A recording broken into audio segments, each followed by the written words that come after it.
Telugu PMC ప్రేక్షకులకు స్వాగతం. Hi friends, మీరు గనక ఇప్పుడే మా ఛానల్కు వచ్చినట్లయితే మా ఛానల్ని సబ్స్క్రైబ్ చేసుకోండి. సబ్స్క్రైబ్ చేయడంతో పాటు పక్కనే ఉన్న బెల్ ఐకాన్ని క్లిక్ చేయండి. జీ తెలుగులో ప్రసారం అవుతున్న సీరియల్ కలవారి కోడలు కనక మహాలక్ష్మి. మంచి కథనంతో ప్రేక్షకుల్ని బాగా ఆకట్టుకుంటుంది ఈ సీరియల్. ఈ సీరియల్లో హీరోగా విష్ణు విహారీ క్యారెక్టర్లో జయధనీష్ నటిస్తుండగా హీరోయిన్గా కనక మహాలక్ష్మిగా యుక్త నటిస్తుంది.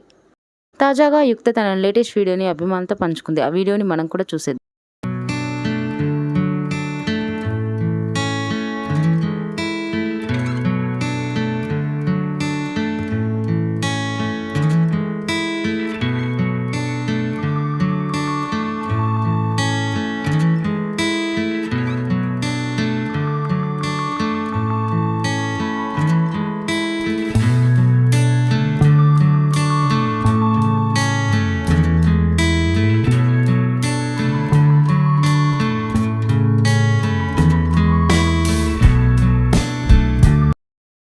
ఈ వీడియో మీకు నచ్చినట్లయితే లైక్ చేసి మరిన్ని టాలీవుడ్ లేటెస్ట్ అప్డేట్స్ మిస్ అవ్వకుండా చూడాలంటే తెలుగు పిఎంసి ఛానల్ను సబ్స్క్రైబ్ చేసుకొని పక్కనే ఉన్న బెల్ ఐకాన్ని క్లిక్ చేయండి.